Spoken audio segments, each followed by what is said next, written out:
ஆனந்தி வந்து ஜெயிச்சத வீரபத்ரனால தாங்கிக்கவும் இல்ல. செம்ம டென்ஷனா இருக்காரு. அவரால தாங்கிக்க முடியாம கதறி அழறாரு. இந்த சூழ்நிலையில இங்க என்ன பண்றாங்க, ஆனந்தி அவங்க அப்பா வந்து, "என்னம்மா ஆனந்தி கிளம்பலாமா?" அப்படின்னு சொன்னோனே, உடனே அவங்க அண்ணன் வந்து கேட்குறாரு, "எங்க காலையில 2 பேரும் கிளம்பிட்டீங்க?" அப்படின்னு சொல்லிட்டு, "முக்கியமான ஒரு விஷயத்த முடிக்கிறதுக்காக போயிட்டுருக்கோம்" அப்படின்றாங்க. "எங்க?" அப்படின்னு, "வந்து சொல்றேன்" அப்படின்னு சொல்லிட்டு, "நீ வாம்மா ஆனந்தி" அப்படின்னு சொல்லிட்டு கிளம்புறாங்க. உங்க அம்மாக்கும் அண்ணனுக்கும் ஒண்ணும் புரியல. எங்க போறாங்க 2 பேரும் இங்க அப்படின்னு சொல்லிட்டு யோசிச்சுட்டு இருக்காங்க. இங்க வந்து ஆனந்தி கேட்குறாங்க, "என்னப்பா காலையிலே கிளம்புறோம். சொன்னீங்களே அது விஷயமா?" "ஆமாம்மா அதுக்கு தான் போறோம். முதல்ல வந்து எடுத்துட்டு போயிடலாமா காச" அப்படின்னு சொல்லிட்டு நேரா 2 பேரும் பேங்க் போறாங்க. பேங்க் போயிட்டு அந்த செக்க குடுத்துட்டு ரூ. 5,00,000 கேஷ் எடுக்குறாங்க. எடுத்துட்டு, "சரிம்மா கரெக்ட்டா இருக்கும்ல, எல்லாம் கரெக்ட்டா இருக்குப்பா" அப்படின்னோனே, "சரி இப்ப கிளம்பலாமா" அப்படின்னு சொல்லிட்டு கிளம்புறாங்க. இங்க என்ன பண்றாரு, வீரபத்ரன் ஷூட்டிங்ல இருக்காரு. சாரி வந்து கட்டிட்டு ஒரு லேடி வந்து போஸ் குடுத்துட்டுருக்காங்க. அவங்கள திட்டுறாரு. சரியில்ல அப்படின்னு சொல்லிட்டு இருக்காரு. இங்க வந்து ஷூட்டிங் நடத்திட்டே இருக்கும்போது, கரெக்ட்டா அங்க ஆனந்தியும் வந்து அவங்க அப்பாவும் வரத பார்த்துறாரு. பார்த்துட்டு, "இவங்க எதுக்கு இங்க வராங்க?" அப்படின்னு சொல்லிட்டு யோசிக்கிறாரு. கரெக்ட்டா வந்து அங்க ஆனந்தியும் அவங்க அப்பாவும் வராங்க. வந்துட்டு, "அது இருக்காருப்பா" அப்படின்னு சொன்னோனே, பார்த்தேன்ம்மா" அப்படின்றாங்க. "உங்ககிட்ட கொஞ்சம் பேசணும்." "சொல்லுங்க மாமா. நீங்க வர்றது எனக்கு எவ்வளோ சந்தோஷமா இருக்கு தெரியுமா? உண்மையிலேயே என்னோட ஷூட்டிங் லொகேஷன் பார்க்கறதுக்காக வந்தீங்களா மாமா? ரொம்ப தேங்க்ஸ் மாமா. வாங்க மாமா" அப்படின்னு சொல்லிட்டு ஓவரா பண்றாரு. அத கேட்டுட்டு, "உங்க நடிப்பெல்லாம் கொஞ்சம் நிறுத்துறீங்களா? நாங்க ஒண்ணும் உங்கள பார்க்கறதுக்கோ, இல்ல உங்க ஷூட்டிங்க பார்க்கறதுக்கோ வரல. இங்க நாங்க பார்க்க வந்து வேற விஷயமே வேற" அப்படின்றாங்க ஆனந்தி. "என்ன விஷயமாம்மா?" அப்படின்னோனே, "என்ன விஷயமா? நீங்க எங்களுக்கு பணம் குடுத்தீங்கல்ல, எங்க அண்ணனுக்கு அந்த பணத்த குடுத்துட்டு போலான்னு ஆமா. உங்ககிட்ட வாங்குன 10,00,000த்துல 5,00,000 முதல் தவணையா இருக்கு. இந்தாங்க வாங்கிக்கங்க" அப்படின்னு சொல்லிட்டு குடுக்குறாங்க. "ஏன் மாமா இப்படிலாம் பேசுறீங்க? இப்படிலாம் பேசலாமா? என்னையும் ஆனந்தியும் பிரிச்சிடாதீங்க மாமா. ப்ளீஸ் மாமா" அப்படி சொல்லிட்டு கெஞ்சி கேட்குறாரு வீரபத்ரன். "போதும் உன் நடிப்பெல்லாம் ரொம்ப ஓவரா போயிட்டுருக்க. இங்க பாரு நீ ரொம்ப ஓவரா நடிக்கிறத நிறுத்து முதல்ல. ரொம்ப தான் ஓவரா நடிச்சிட்டுருக்க. இன்னொரு விஷயமும் நான் சொல்றேன். என்ன நடிச்சிட்டுருக்க? இதுக்கப்புறம் என்னோட பொண்ணோட வாழ்க்கை அப்படியே முடிஞ்சிடும்னு நெனச்சிட்டு இருக்கியா? மாமா ப்ளீஸ் மாமா சொன்னா கேளுங்க மாமா. உங்க பொண்ணோட வாழ்க்கைய நீங்களே கெடுக்காதீங்க மாமா. அது எப்படி முடிஞ்சு போகும் என் பொண்ணோட வாழ்க்கை?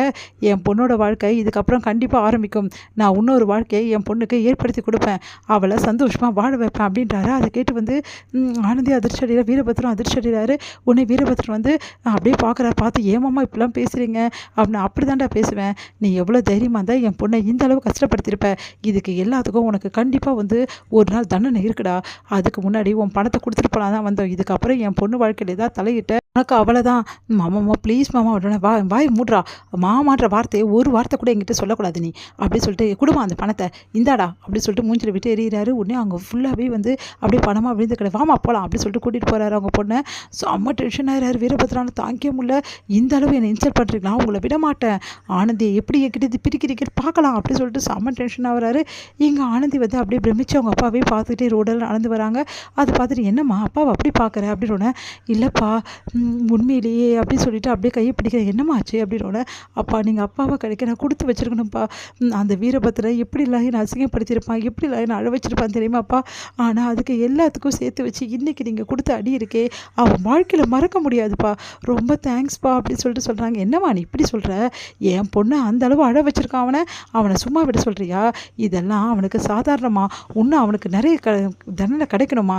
அத இந்த அப்பா கண்டிப்பா வந்து ஏற்படுத்துவோம்மா. நீ கவலையே படாதம்மா. உன்னை நல்லபடி வாழ வைப்போம்மா. நீ நல்லா வாழணும்டா என் செல்லம்" அப்படின்றாரு. அப்படியே வந்து நெகிழ்ச்சி அடைகிறாங்க நம்ம வந்து ஆனந்தி. அடுத்து வந்து இங்க என்ன பண்றாரு, வீரபத்ரன் செம்ம டென்ஷனா இருக்காரு. உடனே பயங்கரமா குடிக்கிறாரு. அங்க இருக்க பொருளெல்லாம் போட்டு உடைக்கிறாரு அவங்க வீட்லலாம். "ஏண்டி எவ்வளோ தைரியமா இருந்தா உன் அப்பன் இன்னொரு கல்யாணம் உனக்கு பண்ணி வைப்பானா? ஓ 2வது வீட்டுக்கார் வேற வேணுமா உனக்கு? உனக்கு அந்த அளவு ஆயிடுச்சா? விடமாட்டேன்டி. நீ எப்படி வாழ்ற, எப்படி உனக்கு உன் அப்பா வாழ்க்கைய அமைச்சு கொடுக்குறான்னு நான் பார்க்குறேன்டி. அது எப்படி நீ 2வது கல்யாணம் பண்ணிப்ப? நான் ஒத்துக்க மாட்டேன்டி. உனக்கு நான் டைவர்ஸ் கொடுத்தா தானே உனக்கு கல்யாணம் நடக்கும். டைவர்ஸ் கொடுக்க மாட்டேன்டி. நீ ஏன் கூட தாண்டி வாழணும். நரக வேதனை நீ அனுபவிக்கணும்டி. ஒவ்வொரு நாளும் உன்னை வந்து இந்த மாதிரி நரகத்தில் தள்ளாமல் விட மாட்டேன்டி. இதுக்கு எல்லாத்துக்கும் சேர்த்து வச்சு உனக்கும் உன் அப்பனுக்கும் நான் கொடுப்பேன்டி" அப்படின்னு சொல்லிட்டு இங்கே பேசிகிட்டு இருக்காரு. இங்கே வந்து என்ன பண்ணுறாங்க, 2 பேரும் வீட்டுக்கு வந்தோடனே வந்து அவங்க அம்மாவும் அவங்க அண்ணனும், "எங்கே போயிட்டு வந்தீங்க? சொல்லாமல் கொள்ளாமல் போயிடுறீங்க" அப்படின்னு. "எல்லாம் இந்த வீரபத்ரன் பார்க்க தான்" அப்படின்னு நடந்த விஷயத்தெல்லாம் அவங்க அப்பா அவங்க அம்மா கிட்ட சொல்கிறாரு. அதிர்ச்சி அடைகிறாங்க.